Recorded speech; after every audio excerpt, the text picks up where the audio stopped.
Hey everyone, today I'm going to be giving you a 12-step process of how exactly you can build a $1 million business, home service industries with $0. You don't need any money to get started. You don't need a ton of experience. And most home services, you can get started without a ton of equipment or huge amounts of skill. You just need to be able to work hard. Let's go ahead and jump right into it. First thing is we've got to define why $1 million. Why do we want to build a $1 million business? In my opinion, in order to grow a 7-figure or $1 million business, that's going to be the thing that allows you to be able to actually build a company that is providing for you without you working in daily operations. For example, if I'm running a 10% profit margin business, and I mean net profit, in fact, I mean taking 10% out for you personally. If I am trying to build this business, that means I'm going to get $100,000 out of the business every single year. And if I'm trying to do that on, say, $300,000 business, it's not enough to live. And the reason I'm only assuming 10% profit is because I want to be able to pay a general manager and other managers significant amount of money so I don't have to be there every single day inside of the business. I want to be able to show up when I want to. I want to be able to work on other investments or be able to travel. And so if I'm trying to build a $1 million business, I think that's the size you'll have to build it to be able to afford management and profit sharing and compensation for your team to be able to run the business without you being there. And for everyone mocking 10%, I would just say this. Have you built a 10% profit margin business that runs without you ever being there, and every single day you're able to take 10% of the revenue? That's really what it comes down to. Everyone mocks 10%. Honestly, if you don't have to be there, that's not a bad deal. You know why? Because you will build another one that also you get 10% every single year. So in my opinion, it's my opinion based upon me seeing thousands of home service businesses, I think you need to build $1 million business, and it might be a couple locations that do 500,000 each. That's fine. But gross revenue, I think you need to build a $1 million business to be able to allow it to run without you and be able to afford the management required for that to happen. So first off, we defined. Now let's talk about number 2, and that is pre-sale. If you're just getting started, you don't have a bunch of money to run Facebook ads or Google ads or YouTube ads or big banners. You don't even have the money to potentially go get registered and licensed and insured. You don't have the money for your trucks or equipment. We're assuming that you have exactly $0. So what can you do? You can go door knocking. You can go talk to your network. You can go talk to everyone on your Facebook account, on your social medias account, all your personal groups that you might be in. This could be church groups. This could be online social media groups. Your whole goal here is to pre-sale, which means I'm going to go out and I am going to, before I even have the equipment, before anything, I'm going to go sell jobs. And I'm going to be able to knock on doors and promise them the service that I am going to provide. Now, I'm not going to actually do the work. And I'm not going to just give them an estimate. This is the hard part about having $0. You don't have the money to go get the tools. Like we are assuming we have $0, which means you have no money to even get the tools required to get your business started. You don't have any money to even do any advertising. But you know what you can do? If you don't have money, you have time. And so you could go knock on doors. Is it fun? No. But if you're going to get a business started from 0, it's going to require a lot more work and a lot more upfront effort than if you had the cash to just go spend a bunch of money on advertising. So I would first pre-sale, which means I'm going to go talk to people that I know, people that I already know, like, and trust me in my personal social groups and try to sell them on my service. Next thing I'm going to do is I'm going to collect prepayments. All right. The reason I need to get prepayments is because, like I said, I don't have any tools and I just need the basics. For example, if I was doing a landscaping business, I don't need to get an excavator. I don't need to even get a truck. I just need probably, let's look at for a landscaping business, a rake, a blower. Let's just see, maybe some hand shears, probably a bin, a tarp, maybe some gloves. This is probably all I need in order to be able to sell property cleanups, raking out their beds, pulling the weeds, trimming the bushes. All of this can be achieved with what I call my MVP, minimum viable product tools. My most valuable tools. That's what I'm going for. The ones that I must get. And I know that I can probably get a decent rake, blower, shears, bin, tarp, gloves, etc. for probably a few $100s, maybe $500. Let's just call it $500, especially that blower. It's going to cost a little bit. Honestly, I could probably get away if I didn't have enough money just with a broom. So again, I'm just trying to get started. This is the minimum viable product. This is not getting a ton of trucks and equipment and all the fancy schmancy stuff. We're not doing that. We're getting the minimum. How can we make this business just get started? And I'm going to collect prepayments on all those jobs that I pre-sold. So remember, number 2, I pre-sold. Before I even got the business off the ground, I went out and I sold to people that I already know on my social media, inside of my network. And then I said, hey, look, by the way, I could do your property cleanup for $500. But if you give me $300, I will do it. Now, the reason they're going to let you do this is because they already know you. You're selling to people you already know, like, and trust. They're in your neighborhood. You went to school with them. You know their family. And so because of that, they are willing to trust you without any sort of prior, you being in business, to get their job done. You say, look, I'm going to give you this discount, but I'm going to get the job done. I don't even care if you have to do it for free. And I'll show you why in a moment. But we're going to collect on as much as possible our prepayments, which is before we even get the work done. I'm going to then go use that money to go buy myself some tools. So then let's assume we keep doing that. We get our prepayment, we've got our couple tools, and now I just keep going and doing these jobs of people that I already know inside of my market. But now what I'm going to do is test marketing channels. Because if I go out and I pre-sell and I'm able to knock on doors and talk to a bunch of people, I'm not going to have any time to actually do a whole lot of marketing, potentially. And so what I want to do is go test what's working. All right, so what are some of the things I can do? Well, if I have a little bit of money, I might do a little bit of Google ads. All right, I might do a website. All right, those are great ways, forms of marketing and advertising to be able to get more leads. I need to increase the size of my business because guess what? You're like, well, I'm just going to work off of word of mouth. Great. It could potentially take you 5 or 10 years to build $1 million business, which is completely awesome, by the way. But I do believe it can be done faster using advertising and getting eyeballs on your business because no one knows about you. No one knows that you're the best person to do property cleanups, the best person to paint their house, the best person to clean their windows. And so in order to be able to get that message out and grow much quicker in the first few years of business, we're going to have to do some advertising. But I want you to be able to test it. So we're going to do some door hangers. All right. And you might go to, if you're doing something like landscaping, you can go to lawncaremedia.com and get a bunch of door hangers or flyers. All right. We got some flyers in here. And maybe we do some every door direct mail. Our goal is to be able to test things out. Maybe we do some yard signs. I'm not going to go spend thousands of dollars on some elaborate online campaign or a massive billboard. I don't have the money. I need to be able to test all these different ways of marketing, though, in my local market. All right, number 5, we're going to move forward, is the rule of 100. This is something that Alex Hormozi talks about in his books. And that is, every single day, I'm going to do something 100 times because I truly believe you can build a home service business using this one step of the process and build a 7-figure company. And that is, every single day, I'm going to do 100 doors for door knocking. Maybe it is door hangers. I'm going to actually go put 100 of those out every single day. And if you just have this rule that every single day, I'm going to do this one action 100 times. Here's the thing. What I'm trying to focus on is inputs. I can't control the outputs. I can't control whether or not customers accept the estimate. I can't control whether or not I get more customers. But what I can control is my inputs. And doing that 100 times every single day, I can guarantee you, without any shadow of a doubt, you will get closer to building the $1 million business doing that action 100 times. The output, I cannot control, but the inputs, I can. And so it could be doors. How many, your door knocking? Let me just fill that in. Knocking. Okay, so door knocking, you do door hangers. You say, you know what? I'm going to go to 100 different people and talk to them. I'm just going to go talk to 100 people. I'm going to go go to local coffee shops. I'm going to go to property managers.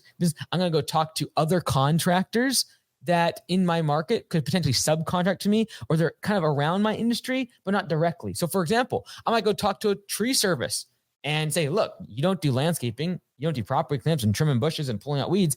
If you ever have any work, shoot it my way.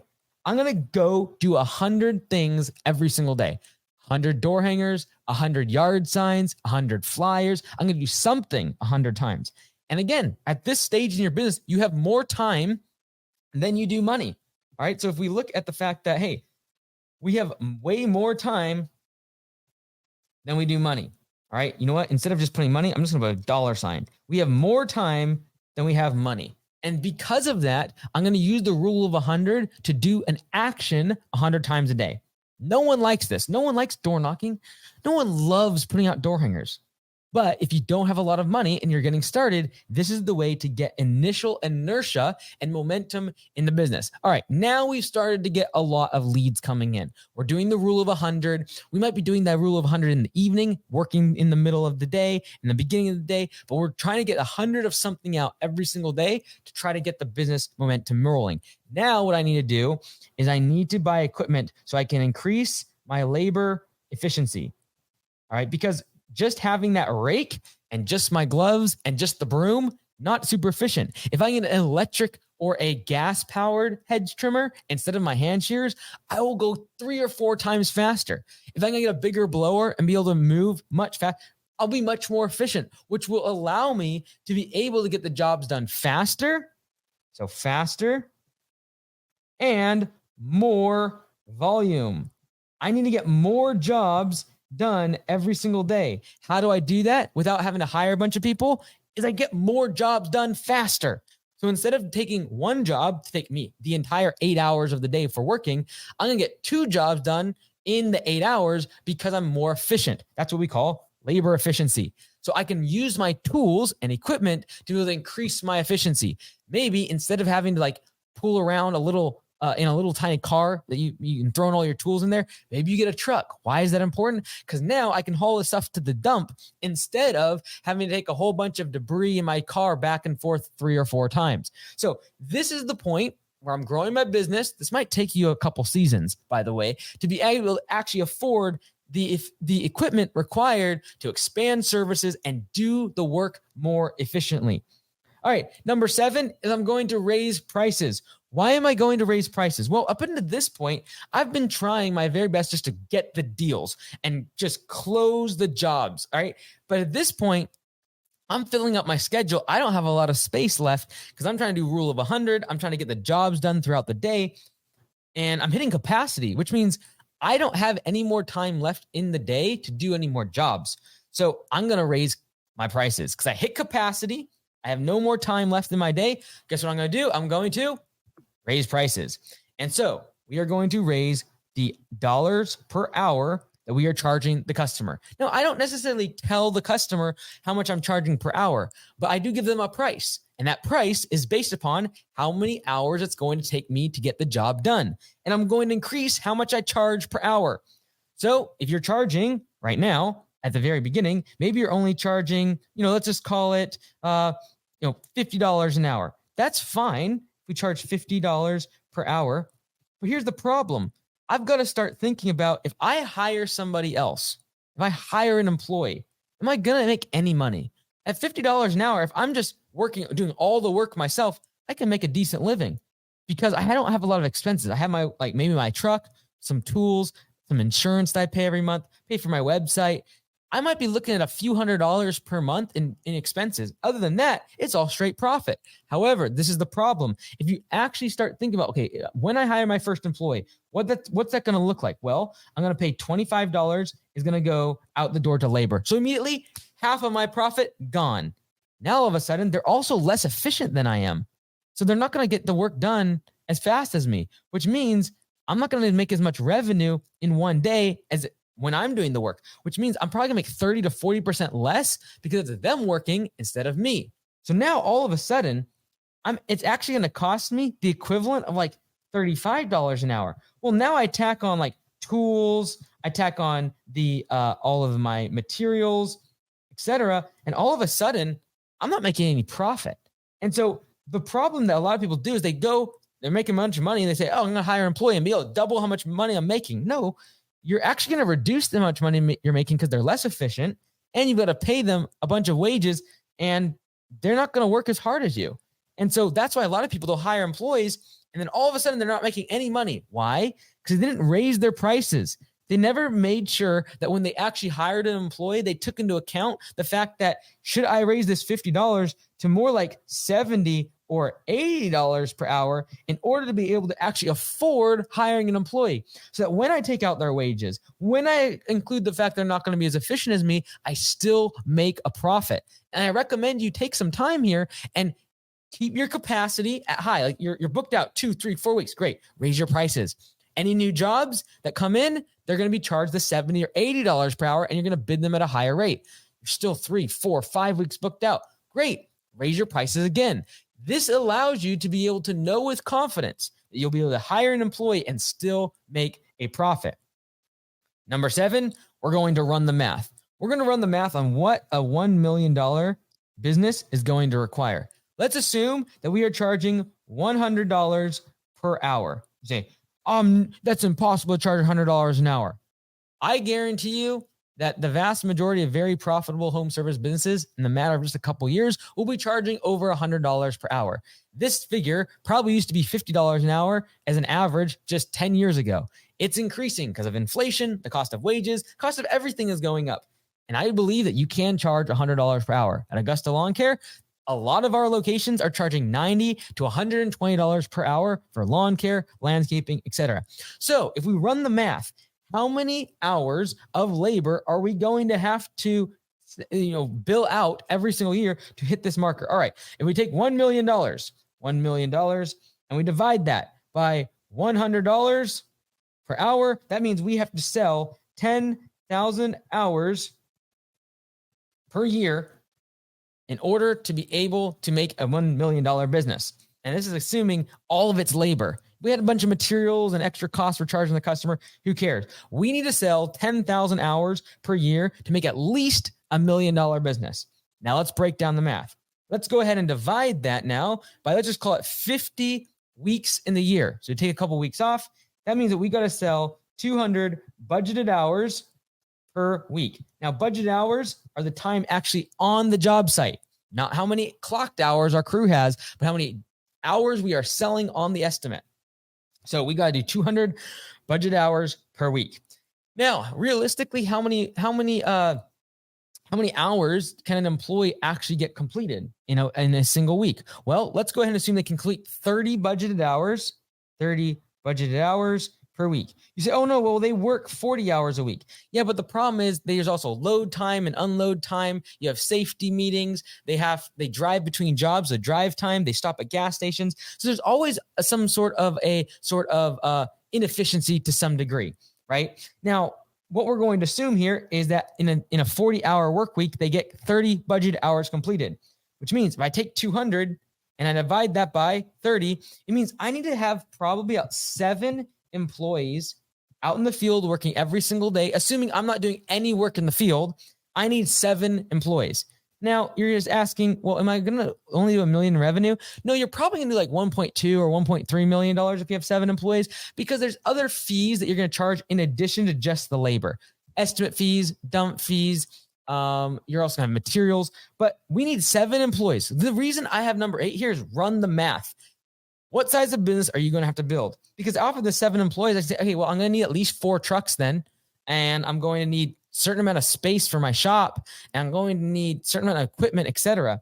Because ultimately, back here when we raised our prices, the whole point that I'm trying to figure out here is, what am I going to have to pay my employees? So for example, if I am paying $80 per hour, I've got to hit what I call the rule of 25%, which means what I am paying my employees per hour, I need to be able to make sure that only 25% of that is going to wages, which means if the customer is paying me 80, I don't want to be having to pay my employees more than $20 per hour. You're like, well, I'm going to have to pay them 25.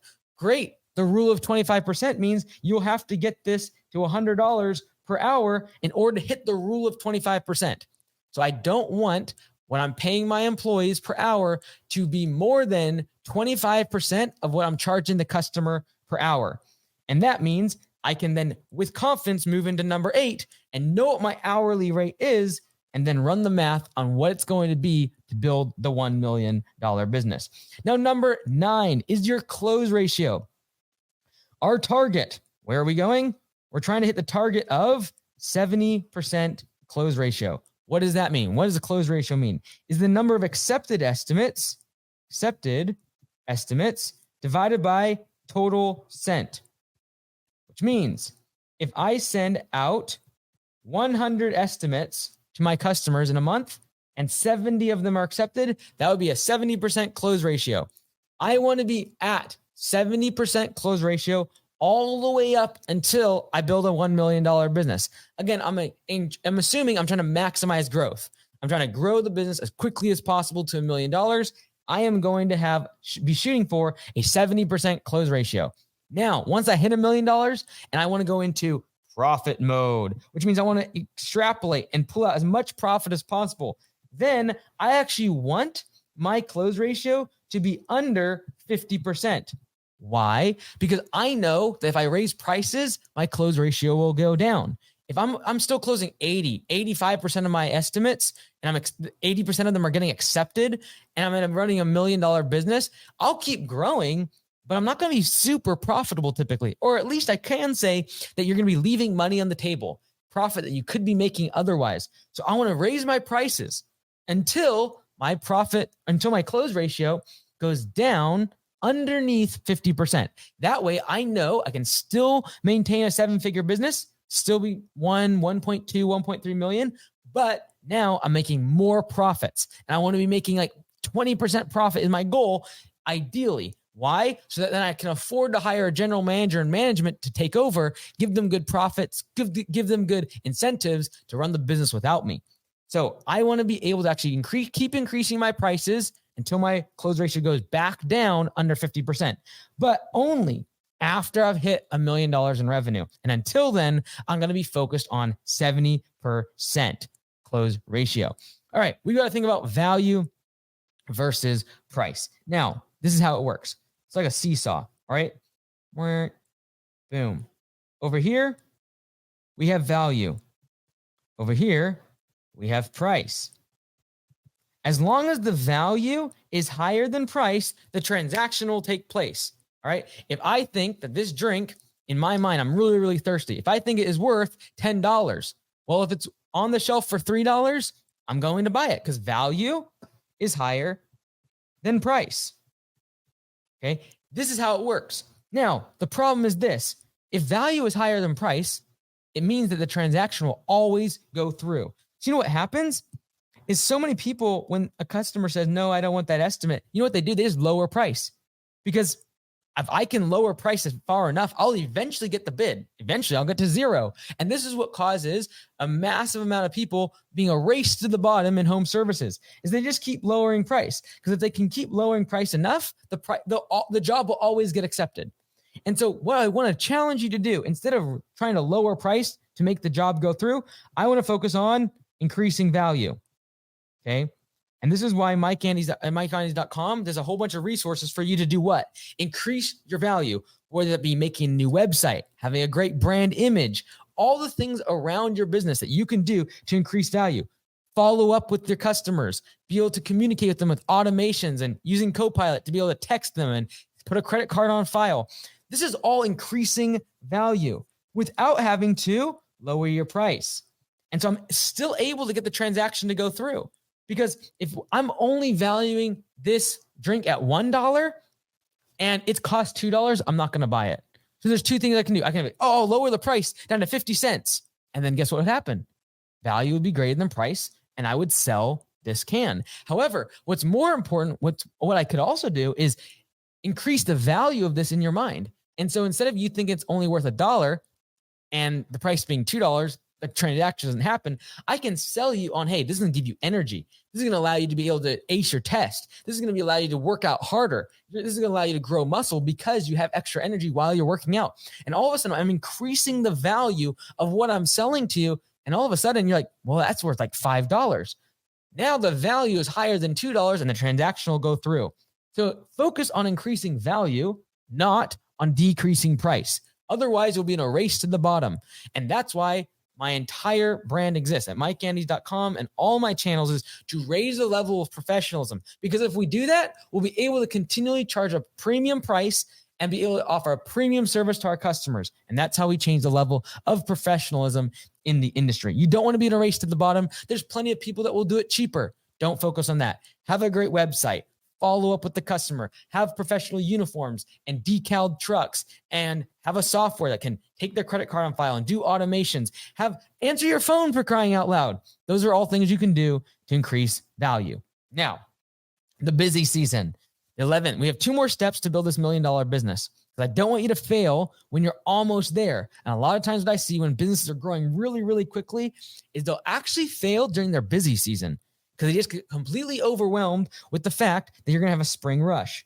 Now, spring rush, busy season, this is when it gets crazy. And for most home services, we're somewhat seasonal. There's a period of the year where we get really, really busy. And so if I look at the fact that this is January, this is maybe the summer, July, and this is the end of the year, December, this is what, for like most home services, you have this spike in demand when it comes to spring rush. All right. This is your busy season. You'll need to prepare for the busy season, because this is when a lot of people burn out.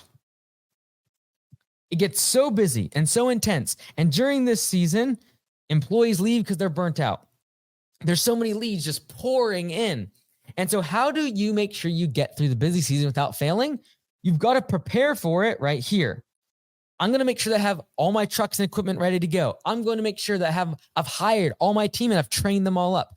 I'm going to ensure I do that so that during the busy season, during this period of the year, I'm able to continually keep marketing and advertising to my customers, because at that time, everyone needs my services. Demand is very high. And if I can keep advertising during the busy season, I'll be able to get way more customers than if I have to stop taking new customers. I'm booked way out. I'm late to all of my estimates. I don't have enough team members. A couple of them walk off the job, and all of a sudden I can't do my jobs. I can't follow up with customers. I'm showing up late to my estimates.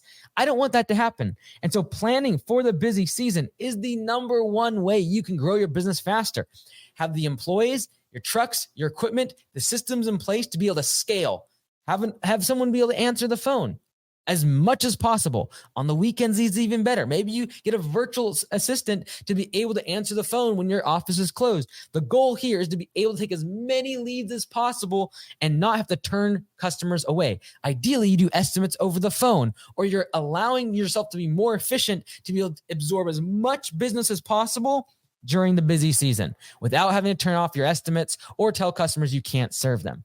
Now, the next thing you'll want to do is the off season. So there's going to be 3 or 4 months in most of our business where it gets really, really slow. This could be the winter. For some people, it's the summer. If you're doing snow plowing services, winter is great. Summer is actually your slow season. So can we do during the off season? First off, I'm going to do other services. If I'm doing that landscaping business and doing property cleanups and trimming bushes and weeding during the summer and the spring and the fall, great. I've got leaves that are falling down during the fall. During the summer, I can do some projects. During the spring, people want their property cleaned up. Fantastic. But during the winter, those 3 or 4 months, I've got to figure out a different service. And so I've got to create season-specific services that I offer during my go time, during my really busy season, and services that I offer during my off season. This could be, if I'm doing landscaping, I could do snow plowing. I mean, that's a lot of equipment. Well, maybe I could do Christmas light installation, or maybe I could do some other service during the winter that I can't do during the busy season. So I've got to increase my service mix. I've got to increase the service offering to my customers. Also, what I'm going to do is I'm going to upsell, because I'm going to create those other services. Check. Then I've got to upsell my existing customers that I have had all year long. I've got to upsell and also cross-sell them into other services. So upselling, I'm going to sell more of my current services to my customers. Cross-sell, I'm going to sell them another service that is adjacent, a little bit different, but I'm able to increase my revenue during the off-season, because most home service businesses will go out of business because they're off-season. Why? Because of this very, very bad thing called fixed expenses. Fixed expenses come in the form of expenses that do not go down, even if your revenue during the off season goes down. So your revenue might go from $100,000 a month, but if it drops all the way down to $10,000 a month, well, you still have fixed expenses. Like your insurance doesn't go down, your rent doesn't go down, your utilities doesn't go down, any salaries that you're paying your employees, they don't go down. Like they're still paying paid salary. Any debt, this is the one that really kills people.